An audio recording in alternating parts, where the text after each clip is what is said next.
I'm going to elaborate more on the topic for today as Miss said. Thank you. Thank you, ma'am. Thank you. So, guys, who knows the feeling of Sarafina? I guess you all know the feeling of Sarafina. So, what we're going to talk about today is very related to what Sarafina is about. Alright. So, the topic of today is Soweto uprising. But before that, I want to ask the basic of history, which is what, how, when, and why. Is what, how, when, and why. What do we mean about what? That's where we're going to talk about our topic. Our topic is Soweto uprising. It's going to be Soweto uprising. There's no need to write it. It's Soweto uprising. By what? I mean, we have to define the Soweto uprising. I will define the Soweto uprising. So, the definition of Soweto uprising. As I said that, we are going to start with the what. The what is defined. So it says here, definition of Soweto uprising. According to Brown's 2016, the Soweto uprising was started by South African university students, which were from secondary universities. Exactly. This Soweto uprising was started by who? By the Soweto students, not the schools first. As it says here, this happened because these students started to rearrange themselves as a political force with new aims about race, restoring political concept and debate about conflict from the spreading of new forms of projects. So, you guys know that in the Soweto uprising concept, there was a conflict between the whites and the blacks. There was the segregation between the blacks and the whites, right? So that means people were getting segregated because of the what? Of the color, the skin. That's what the race is trying to say here. Alright. This simply means that the Soweto uprising was a series of student protests which occurred on the 16th of June 1976 in Soweto, a township in Johannesburg, South Africa. In simple terms, Soweto uprising occurred in 16th of June 1976. But this is when we are going to the when the event happened. That's when we are going to say the Soweto uprising occurred in 16th of June 1976. I'm done with the definition of Soweto uprising. You know, it was a series of students which made a protest due to what? To the race and stuff like that. I want you, in order to pass history, I want you to know the what, how, when, and why. So you know our content is what? The Soweto uprising. To going forward, we are going to the process of the Soweto uprising, which is the why. Why means, why did the Soweto uprising occur? Which is the causes. Here it says, one of the causes was that black South African students in Soweto protested against the Afrikaans medium of instruction in 1974. What is the Afrikaans medium of instruction? What is it? Learners were supposed to do some subjects in Afrikaans, right?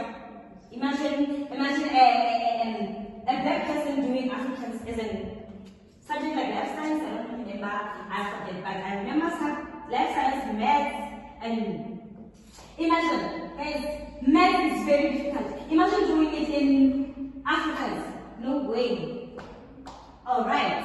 The other reason was that students were against Bantu education, which was implemented with the hope of making black inferior to white during the apartheid. Guys, this white people wanted us to be their servants. They wanted us to be their servants. They wanted us to study so that we can work for them. This is what happens here. Another one is the main reasons were mostly correlated with the injustice brought by apartheid, which includes economic disparity, unemployment, and the influence of the consciousness movement. It talks about about the unemployment. There was no jobs. Among the black community, there was no jobs. The wearing and giving was not okay. You remember the black consciousness movement? They were fighting for unemployment and things like that. We are going forward. We are done with the process. Then this one, it says, what occurred on the 16th of June 1976? We can end here in the definition. Yeah. So it says, according to Britannica, on the 16th of June 1976, more than 20 nobles from Soweto started a protest march. In the wake of clashes with the police and the violence that resulted during the next following week, roughly about 700 people, many of the youngsters were killed and their property was demolished. What happened on that day? The leaders of that school marched as a protest. They marched and they were protesting against those causes of that social uprising. They marched and so much schools were there to join the protest. However, the police, the white police showed up. After showing up, they started firing the unarmed students. Remember, the students were unarmed. They were just making a peaceful protest. But how did it end? It ended violently. Whereas the roughly about 700 was the estimated number. It is not the exact number, but roughly about 700 people were dead. Imagine. And then others were injured and stuff like that. But then we will elaborate that more in the next slide. And the well-known boy about section is known as Hector Peterson, who died in the protest. The famous picture of Hector Peterson who died in the protest, right? So there was a picture that was true by, I don't remember what that movie, but you must go to research. That's your homework, guys. That's your homework. You must find out who shot the picture. Please find that picture for me. There was the person who did the shooting. Later on, that person ran away. Good day, class. As I said earlier, my name is Rashani Nunkuleko. I would like to take over on what Ms. Tiani said. I'm going to do a slide where I'm going to talk about a person who led the protest on the day of the Soweto uprising, which was on the 16th of June, 1976. Tsietsi Mashinini was the leader of the protest, who was later joined by the school learners from Soweto. Tsietsi Mashinini was the leader of the protest, meaning he was the mastermind of all that was happening that day. He was the one who influenced all the school learners and the varsity students to protest against this Afrikaans use in schools and in the universities. Soweto learners embarked on a peaceful protest. However, later the march turned violent and the police started to shoot them in confusion and anger.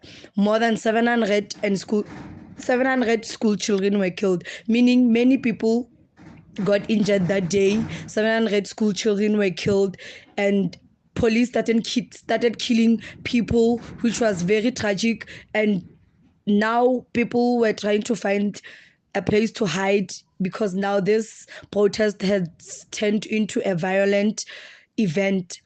That day was marked as remembrance of 16 June 1976 because many children died fighting for their rights, fighting for the use of Afrikaans in the schools. Learners of Soweto went through the streets and burned symbols of apartheid like buildings and white businesses, meaning those learners were burning white people's businesses, showing that they do not like how they are treated and how black people are treated. And that led to police shooting them, meaning they had to die for what they fought for. And later and later that day, there was in those school children who died, there was a specific one who was mentioned in the previous slide by Ms. Tiani.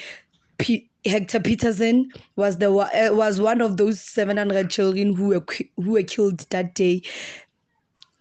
I would like to go to the next slide and talk about the disadvantages of the uprising. Furthermore, I will talk about the disadvantages of uprising. Estimated 176 to 700 deaths.